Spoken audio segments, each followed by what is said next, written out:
Son las 8 de la mañana en Bogotá, en Quito y en Lima. Continúa nuestra transmisión de Directo América en France 24. Estas son las noticias. Irán entró en su segunda semana de bloqueo de Internet, mientras siguen las protestas contra el gobierno. En un contexto de represión y violencia, muchos han optado por cruzar la frontera y huir a Turquía. Tenemos reporte desde la frontera. En Minnesota continuaron las protestas bajo la amenaza de Donald Trump de invocar la ley de insurrección y desplegar fuerzas militares en el estado. Los enfrentamientos de ciudadanos con agentes del ICE en Minneapolis siguen enardecidos por el asesinato de Ronnie Good hace poco más de una semana. Y mientras María Corina Machado le regalaba el Nobel de Paz a Donald Trump en Washington, otras conversaciones tenían lugar en Caracas este jueves entre el director de la CIA, John Ratcliffe, y la presidenta encargada de Venezuela, Delcy Rodríguez, quien no descartó un desplazamiento a Washington. En nuestra revista de prensa vamos con Gaza y el análisis de las imágenes satelitales que demuestran que el límite de la línea amarilla ha sido desplazado más adentro de Gaza por parte de Israel. Patricio Peralta nos presentará en mapas el cambio en el terreno. También tendremos las noticias de economía. Hablaremos acerca del acuerdo comercial al que llegaron Estados Unidos y Taiwán. La isla asiática logró una rebaja de aranceles al mismo nivel de la Unión Europea, mientras que Washington espera hacerse con el 40% de la producción de semiconductores de la fábrica más importante del mundo en este sector. Todo esto, por supuesto, en Ojo a China. Los detalles en minutos con Juan Pablo Lucumí. Primero el informativo.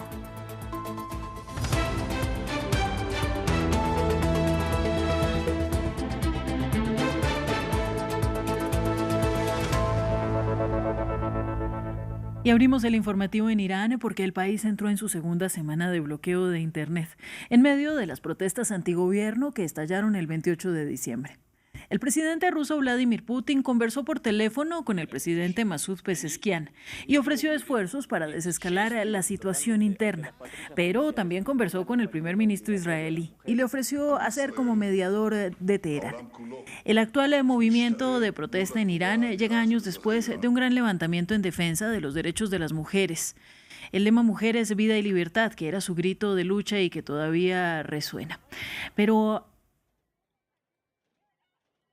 además de esto, pues vamos a revisar lo que está sucediendo en la frontera, porque muchas personas que buscan huir de la violencia y de la represión que sucede en la República Islámica se han desplazado a Turquía para evitar la represión. Por ello, en la frontera tenemos a nuestro enviado especial Adrián Rocha para informarnos por segundo día lo que ocurre allí. Adrián, un saludo para ti. ¿Cuál es la situación en la frontera? Pues ahora mismo es una relativa calma, aunque comparado con ayer a estas horas hay bastante más ajetreo en este cruce que separa la ciudad de Tabriz dentro de Irán. Es la quinta ciudad más grande de Irán y la ciudad de Van al este, máximo este de Turquía. Aquí están pasando cerca de unos pares cientos de personas al día, por lo tanto no podemos decir que haya un éxodo muy grande de iraníes que intentan huir de su país. Sin embargo, Turquía sí que ha asegurado estar preparada para hacer frente a ello en caso de que ocurra, si no es en las próximas horas, sí en los próximos días, sobre todo teniendo en cuenta esta posible, supuestamente inminente intervención y posible ataque de los Estados Unidos, que de hecho el presidente ruso Vladimir Putin, con su negociación junto con el primer ministro israelí Benjamin Netanyahu y el presidente iraní Masoud Pezeshkian, está intentando de hecho evitar. Aquí los pases ocurren aunque con mucho frío, sin embargo, según nos cuentan trabajadores de esta paso fronterizo desde el lado turco. Eso sí, los pases se espera que vayan a aumentar en las próximas horas y sobre todo días, ya que ahora mismo hoy ha empezado el fin de semana en Irán y por lo tanto pueden empezar a ocurrir varios viajes de gente que se atreva a salir de sus casas después de estas 2 semanas de protestas, sobre todo la semana anterior, y por lo tanto se espera que en los próximos días y horas sí que suba la temperatura del lugar, sobre todo en lo que respecta a pasos de iraníes. Sin embargo, de momento no se espera, a no ser que exista un ataque real por parte de los Estados Unidos, un éxodo masivo de iraníes que intenten salir de su país, y de hecho hemos podido ver incluso como algunos iraníes decidían en este mismo paso fronterizo volver desde el extranjero hacia Irán. Adrián, ¿qué es lo que cuentan los iraníes que abandonan su país?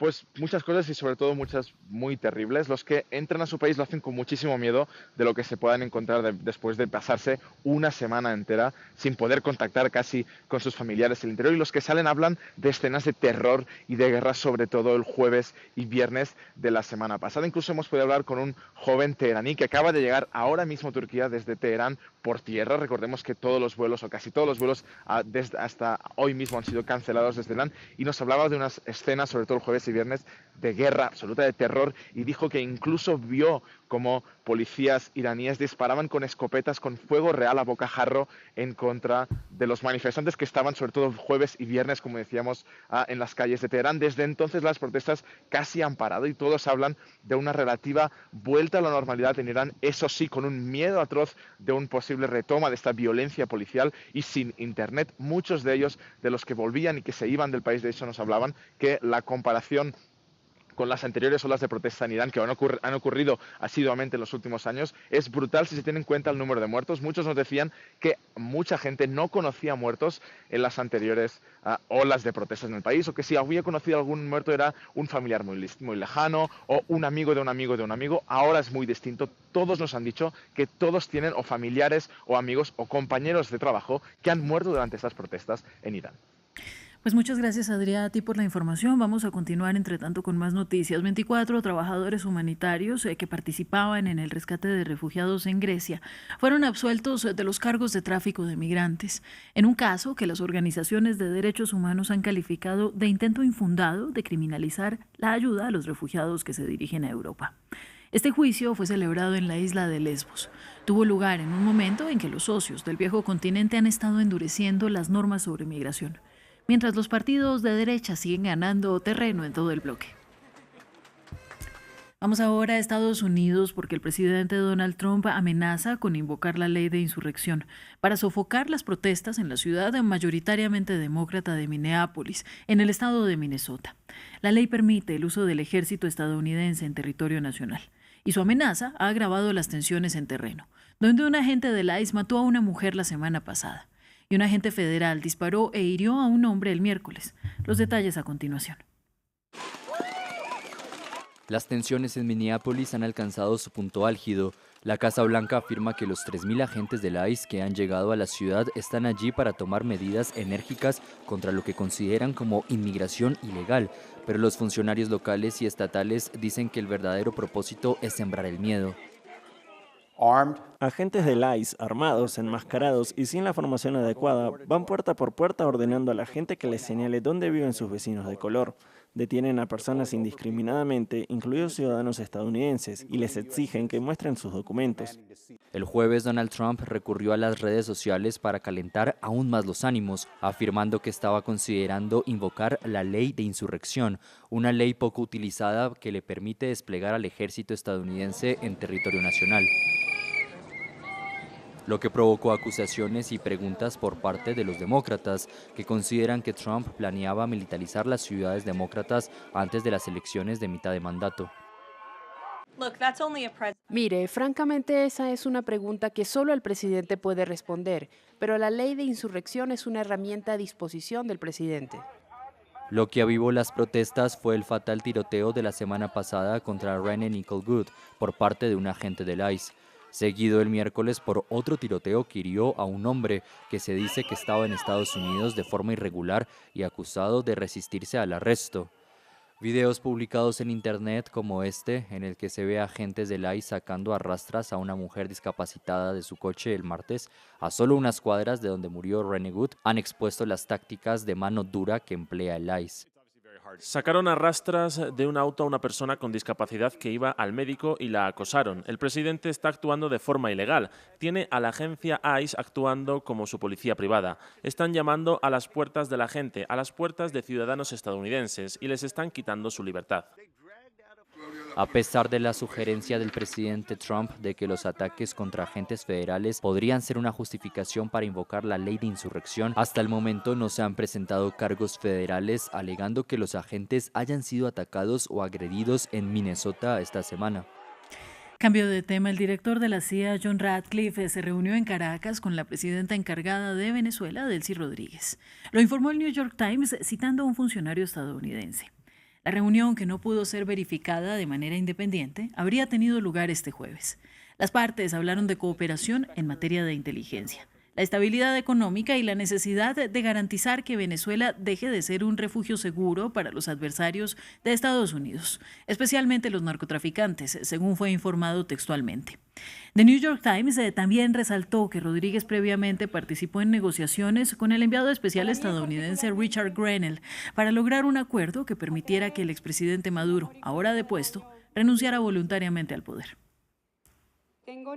Y mientras esas conversaciones tenían lugar, en Washington, la ganadora del Premio Nobel de la Paz, María Corina Machado, se reunía con Donald Trump y hacía todo lo posible para ganarse el favor del presidente estadounidense, regalándole el galardón.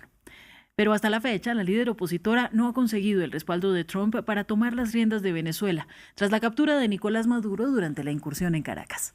Veamos. Una reunión discreta para la ganadora del Premio Nobel de la Paz. María Corina Machado almorzó en la Casa Blanca con Donald Trump, lejos de las cámaras. Trump, que no ha ocultado su deseo de ganar un premio Nobel, no respaldó a Machado para que se hiciera con el poder en Venezuela después de que Estados Unidos capturara a Nicolás Maduro. Ahora, la líder de la oposición venezolana parece estar haciendo todo lo posible para ganarse el favor del presidente estadounidense. Le entregué al presidente de los Estados Unidos la medalla del Premio Nobel de la Paz como reconocimiento a su compromiso único con nuestra libertad. Por el momento, la Casa Blanca parece seguir prefiriendo a la actual presidenta encargada, Delcy Rodríguez. La administración ha estado en constante comunicación con la señora Rodríguez y otros miembros del gobierno interino de Venezuela. Han sido extremadamente cooperativos. Hasta ahora han cumplido todas las exigencias y peticiones de Estados Unidos y del presidente. Por lo tanto, al presidente le gusta lo que ve y espera que esa cooperación continúe. Según un funcionario estadounidense, Washington ha vendido petróleo venezolano por valor de $500 millones como parte de un acuerdo bajo el liderazgo de Rodríguez. Caracas parece estar cediendo a las exigencias de Washington, incluida la liberación de decenas de presos políticos en los últimos días, una petición que Estados Unidos llevaba mucho tiempo exigiendo. Rodríguez insistió en que quería preservar la paz, pero que su país no debía temer a la diplomacia. Y hoy podemos decir que tenemos como objetivo, en juramento al presidente y a la primera dama, la preservación del poder nacional. La preservación del poder nacional venezolano. Que nadie se equivoque. Rodríguez, la ex vicepresidenta de Maduro, también ha prometido una reforma del sector petrolero del país. Mientras tanto, Estados Unidos sigue adelante con sus esfuerzos por controlar el petróleo de Venezuela. El jueves confiscó un sexto petrolero en el Mar Caribe. Y los surcoreanos se mostraron divididos después de que un tribunal condenara al expresidente Yoon Suk-yeol a 5 años de prisión en su intento fallido de imponer la ley marcial en diciembre de 2024. Una sentencia, para algunos, demasiado leve. El Tribunal del Distrito Central de Seúl declaró a Yoon culpable de movilizar al Servicio de Seguridad Presidencial para impedir que los investigadores ejecutaran una orden de arresto en su residencia. Este fallo constituye el primer veredicto en una serie de casos contra el exmandatario. En general, cuando veo las acciones del presidente Yoon, sinceramente creo que la sentencia fue demasiado indulgente. Cuando la gente común ve esto, se pregunta cómo podría siquiera hablar de una insurrección en un sistema presidencial. Estuvo mal desde el principio y la orden de arresto fue errónea. Si quieres detener a un presidente, debes seguir procedimientos legales, pero esos procedimientos legales no se siguieron y todo cayó en manos de una pequeña camarilla. Esto será recordado en la historia. Es vergonzoso. Hora de nuestra revista de prensa. Para hablar de lo que nos cuenta la prensa internacional sobre las noticias más importantes de esta jornada. Y para ello ya está conmigo en el estudio Patricio Peralta. Buen día para ti, Patricio. Buenos días, Ángela. Viernes, vamos terminando esta semana, pero con un 2026 que empieza bien complicado. Vamos a abrir con Gaza y la línea amarilla que sigue desplazándose. Cuéntanos. Así es. BBC verifica, analiza justamente imágenes satelitales donde se observa que Israel ha desplazado los bloques que marcan su línea de control posterior al alto al fuego. Esta línea encierra aún más a los palestinos hacia el interior de Gaza. Veamos esta imagen. En el medio señala que en el norte de la franja, en Beit Laha, Jabalia y Al-Tufa, las fuerzas de defensa israelí colocaron bloqueos y posteriormente regresaron para adentrarse mucho más en Gaza. En total se desplazaron 16 posiciones a unos 295 metros de la línea original, menciona el medio. Como podemos ver en las imágenes, la línea continua pues era la que estaba hasta diciembre de 2025 y es la que se supone está en el mapa de acuerdo a este plan que se aprobó entre Israel y Hamás. Pero para este año se movieron todos los bloques mucho más adentro. Según el acuerdo alcanzado, las tropas estarían detrás de esta línea amarilla y quienes intenten cruzarla pues serán atacados, serán disparados, según dijo el ministro de Defensa israelí. Las fuerzas de defensa israelí rechazaron todas estas afirmaciones de que la línea haya sido desplazada. Pero están las imágenes satelitales que presenta la BBC. Y hay otro problema, hay zonas donde no está marcada esta línea amarilla, sobre todo en el sur, lo que deja a los palestinos sin saber dónde está el límite, porque esta línea que vemos en el mapa pues está en papeles, digámoslo así, pero en el terreno son estos bloques amarillos los que delimitan el terreno y pues permiten a los palestinos saber hasta dónde pueden llegar. Se han registrado al menos 69 casos en los que las tropas israelíes dispararon a personas que cruzaron la línea o que estaban muy cerca, según este medio. Ahora vamos con esta imagen. Si bien Israel acordó retirar sus tropas y dejarlas detrás de esa línea, imágenes satelitales analizadas por el medio han mostrado repetidamente vehículos del ejército operando mucho más allá de esta línea amarilla. Y a eso se suma la presencia de excavadoras a 400 metros más adentro de esta línea. Y esto sucede en Han Yunes. Lo que vemos acá, pues, y lo que el medio advierte es que los movimientos de los bloques amarillos fueron seguidos por demoliciones de edificios cercanos por parte del ejército. A octubre de 2025, que lo vemos en el lado izquierdo de sus pantallas, pues se observan edificios de palestinos, casas construidas y pues esta línea amarilla. Para el 25 de diciembre ya se observa un terreno casi plano y con bloques amarillos, estos cuadrados amarillos, mucho más adentro de la línea original. No, es que es vergonzoso y el descaro total. Así es. Pero así y ha no sido es la esto. primera vez que sucede esto. En otras verificaciones que también ha hecho la BBC en meses anteriores, pues se ha dado este desplazamiento de la línea amarilla. Bueno, pero así ha sido todo esto alrededor de la tregua y del acuerdo de paz tan frágil que ya estamos cansados de decirlo, Patricio.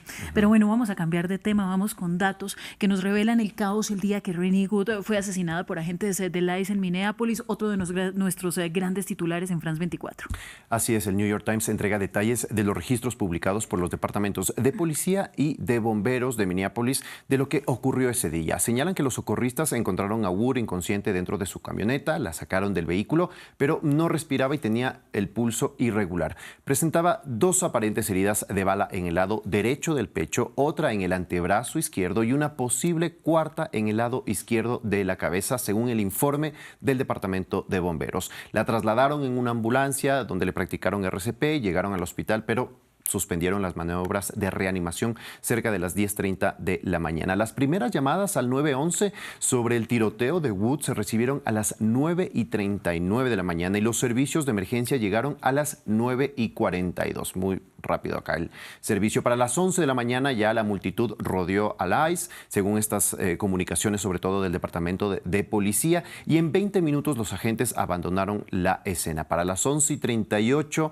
la multitud se calmó, dicen estas llamadas, cuando los agentes del ICE se habían ya retirado, según estas comunicaciones. Con este incidente, CNN señala que Minneapolis se está convirtiendo en un campo de prueba crucial para el proyecto de hombre fuerte, pues, que pretende imponer Trump. Este análisis dice que los disturbios y las imágenes que circulan en redes han sido orquestadas por el presidente, porque dice, en Minneapolis aplicó sus políticas migratorias de línea dura, su fervor por las tácticas militarizadas de aplicación de la ley y sus intentos de usar la migración como arma para aplastar valores progresistas en ciudades que rechazan su liderazgo. Y menciona que en vez de optar por un discurso que calmen las tensiones o que reduzca un poco los ánimos, ha sido mucho más fuerte al prejuzgar tanto a Wood como a los manifestantes que están en este momento rechazando las prácticas del ICE y defiende Trump justamente lo que ha realizado los agentes federales. El medio dice que existe una motivación de perpetuo deseo de parecer fuerte.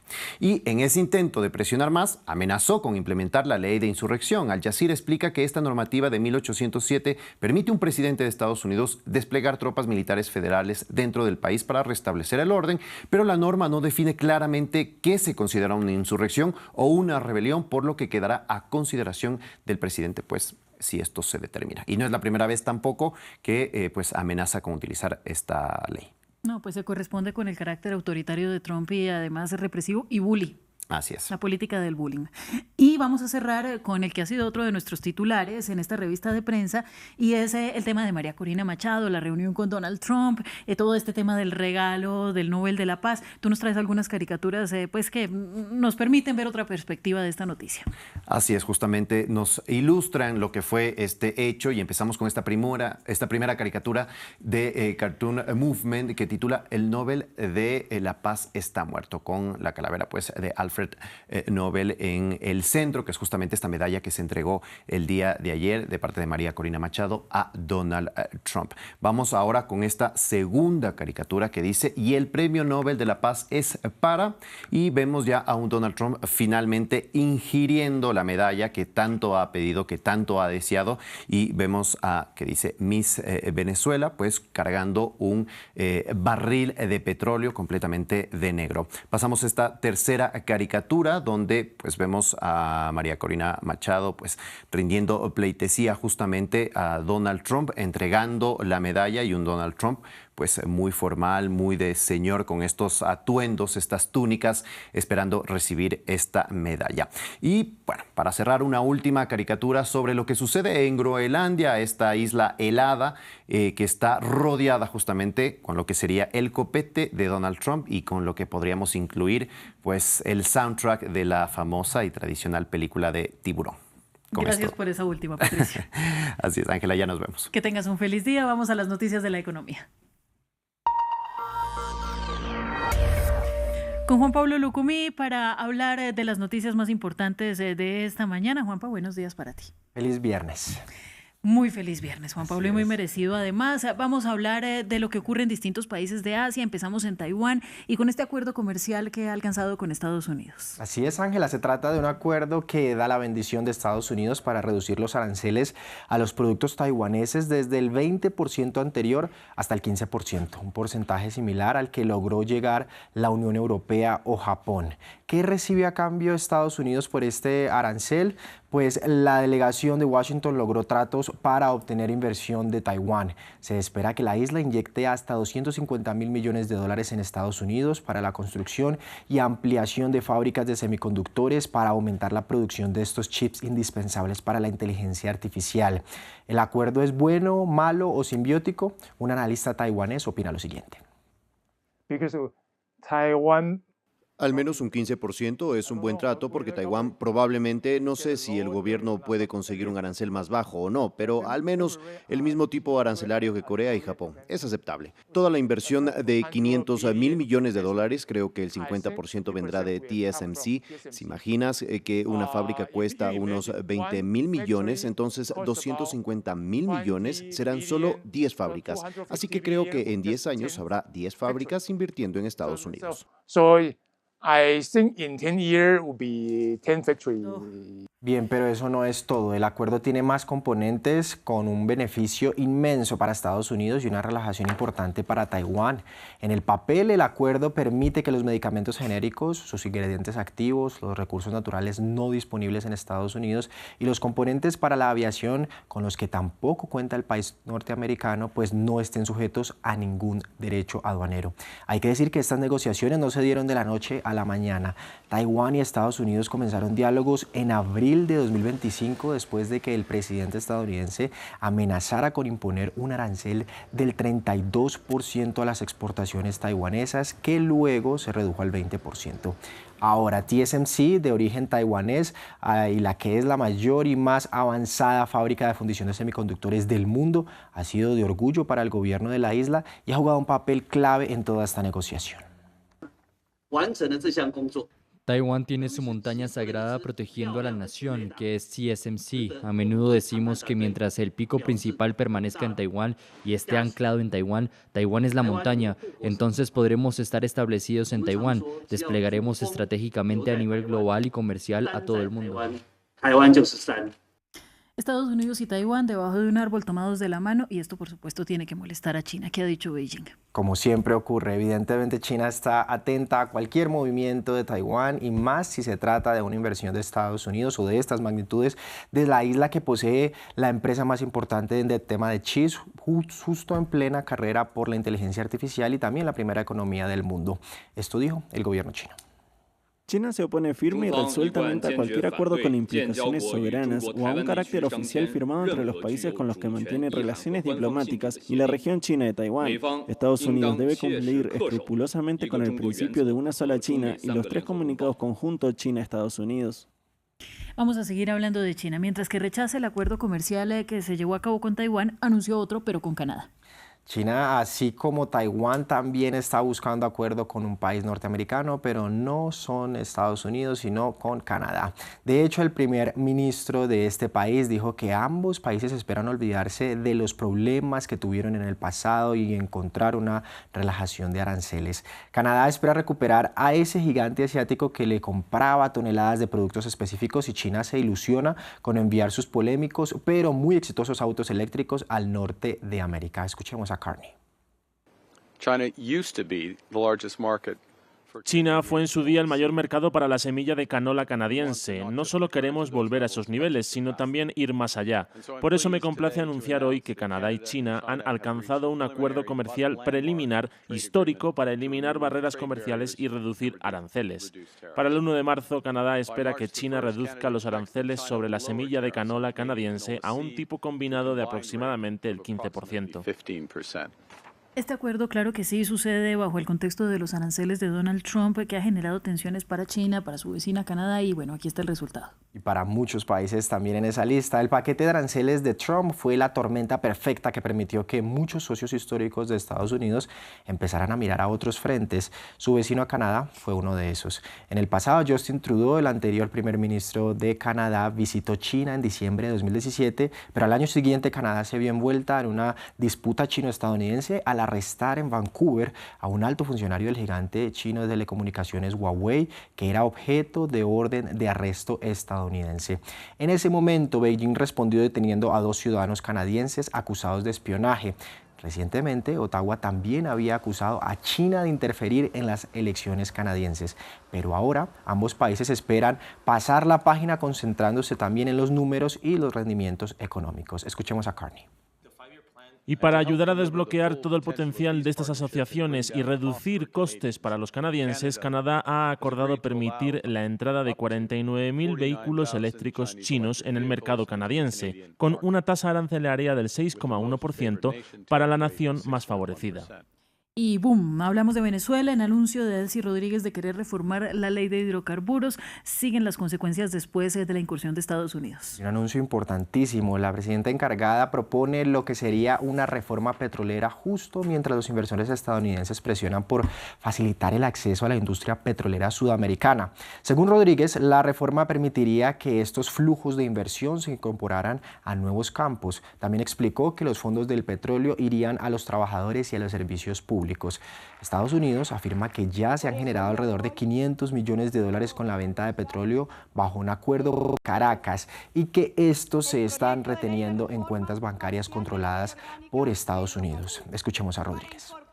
Y por eso el día de hoy yo quiero anunciar que hemos traído el proyecto de ley de reforma parcial de la Ley Orgánica de Hidrocarburos para incorporar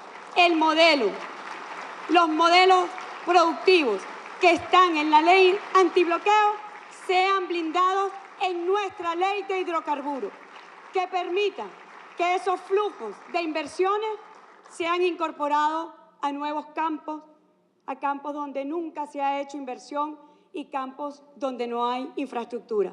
Pido a este cuerpo legislativo la aprobación de esta reforma parcial. Así llegamos al punto final. Gracias, Juanpa, y feliz fin de semana. Feliz fin de semana para ti también. A ver qué nos espera el próximo lunes. Claro que sí. Vamos entonces a hacer una pausa. Ya regresamos con más de Directo América.